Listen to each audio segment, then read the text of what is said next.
Dallas, not long after the last time Cecilia Roberts was sent to an Atlanta hotel to be sold for sex, the then 17-year-old was in a residential facility for girls like her, recovering from the trauma of trafficking as she helped prosecutors convict 2 adults she had turned to when she needed a place to stay.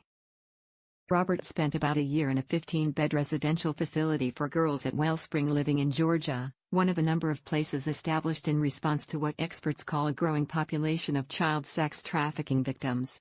Now 24 and working in purchasing for a healthcare system, Roberts said living in the safe house allowed her to focus on her education and to heal. For the first time, I'm in a room full of people that I feel like understood me, and I didn't have to explain myself, said Roberts, who returned to Wellspring for the job training program after moving out of the facility. As a child, it was all that I needed, just peace, and a little bit of attention and love. That's all that I was looking for. The need for long-term and specialized care to treat child sex trafficking victims is increasing.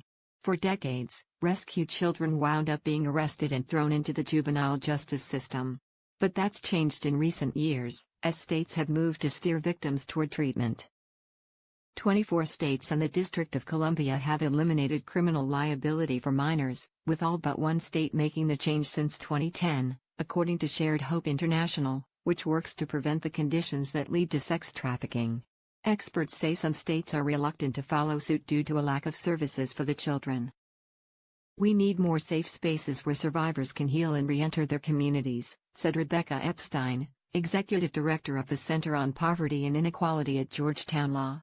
It's impossible to quantify how many children are sold for sex in the U.S., but Polaris, which operates the National Human Trafficking Hotline, said the number of cases it's handled in which it's known that the sex trafficking victim is a minor has more than doubled over the last 5 years, from 1,020 in 2012 to 2,495 in 2017.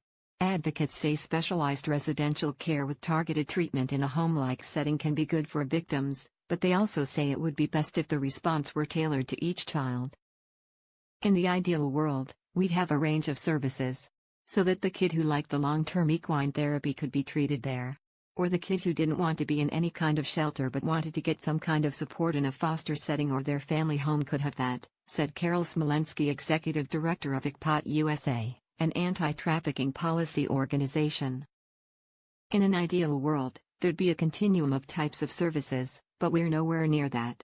Just this past week, the first girls began to arrive at the Refuge Ranch, a new 50-acre residential community of 4-person cottages near Austin.